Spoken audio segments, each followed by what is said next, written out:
ಇವತ್ ನಾವು ಸಖತ್ ಬೇಗ ಎದ್ದಿರೋದಕ್ಕೆ ಈ ಸಕ್ರೆಬೈಲು ಗಜಪಡೆಗಳೇ ಕಾರಣ.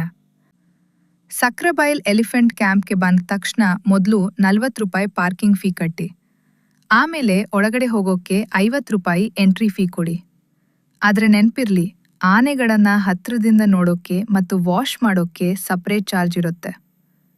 ನೋಡಿ, ಇಲ್ಲಿ ಆನೆಗಳ ಸ್ಪಾ ಡೇ ನಡೀತಿದೆ.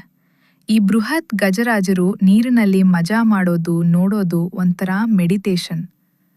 ಈ ಎಲಿಫೆಂಟ್ ರಾಯಲ್ ಬಾತ್ ನೋಡೋಕೋಕೆ ನಿಮ್ಗೆ ಕೇವಲ 100 ರೂಪಾಯಿ ಅಷ್ಟೇ ಖರ್ಚಾಗುತ್ತೆ. ಪೀಪಲ್, ಕನ್ಫ್ಯೂಸ್ ಆಗ್ಬೇಡಿ, ಇವರು ಸ್ನಾನ ಮುಗಿಸಿ ಬರ್ತಿಲ್ಲ, ಸ್ನಾನಕ್ಕಾಗಿಯೇ ಗಾಂಭೀರ್ಯದಿಂದ ನೀರಿನ ಕಡೆ ಒಬ್ಬೊಬ್ಬರಾಗಿ ಹೊರಟಿದ್ದಾರೆ. ಇದು ರಿಯಲ್ KGF ರೇಂಜ್ ಬಿಲ್ಡಪ್.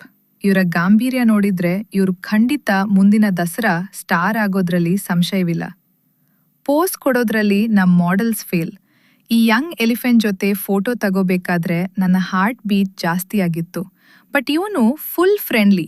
ಈ ಬೇಬಿ ಎಲಿಫೆಂಟ್ ಆಟ ಆಡೋದ್ ನೋಡಿ ಮನ್ಸು ಫುಲ್ ಖುಷಿ ಆಯ್ತು. ತನ್ನ ಅಮ್ಮನ್ ಜೊತೆ ಎಷ್ಟು ಆರಾಮವಾಗಿ ಕಾಲ ಕಳೀತಿದೆ ನೋಡಿ. ಇವನನ್ನ ಮನೆಗ್ ಕರ್ಕೊಂಡು ಹೋಗೋಕೆ ಸಾಧ್ಯ ಇದ್ಯಾ ಅಂತ ಯಾರಾದ್ರೂ ಹೇಳಿ. ಈ ಎಲಿಫೆಂಟ್ ವೈಬ್ಸ್ ನಿಮ್ಗೆ ಇಷ್ಟ ಆಗಿದ್ರೆ ಲೈಕ್ ಮಾಡಿ, ಸಬ್ಸ್ಕ್ರೈಬ್ ಮಾಡಿ. See you in next vlog. Bye bye.